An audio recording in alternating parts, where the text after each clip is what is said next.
The recording of his voice that you are about to hear was made when the great scientist was giving a lecture at Göttingen on December the 14th, 1931, on the occasion that he was to receive the degree from that university of Doctor of Philosophy, honoris causa. When Rutherford died on the 19th of December 1937, a set of 8 records of this lecture were given to some of the students who had worked under him. And here, now, is an excerpt from one of the recordings, the actual voice of Professor Lord Rutherford. Now, I hope I am not tiring you too much. There's another theoretical point I would like to mention. So far, we've spoken of the origin of the gamma ray. But now the question is there any connection?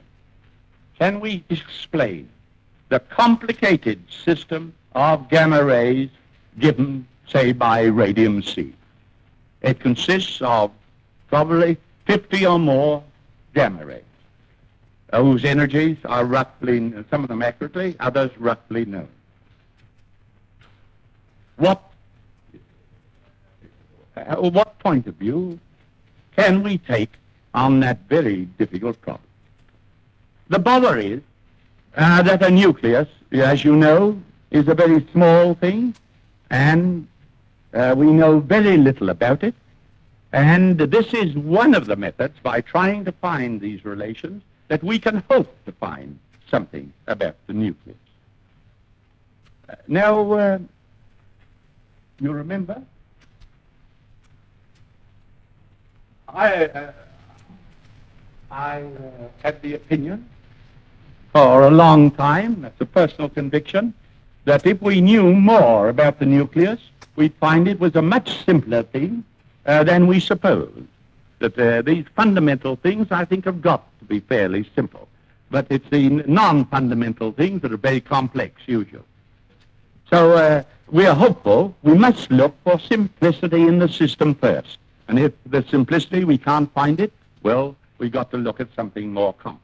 I am always a believer in simplicity, being a simple person myself.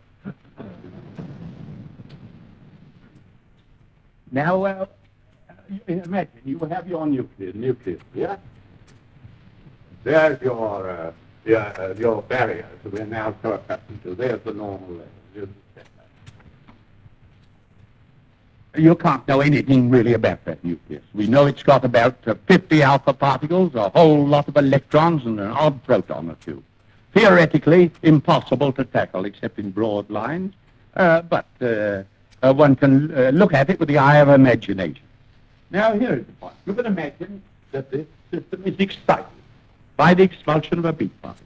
And by the way, as I mentioned before, the beta particle seems to have an extraordinary power of exciting the resulting atom. It's remarkable. The mere expulsion of an electron doesn't seem to count very little. Should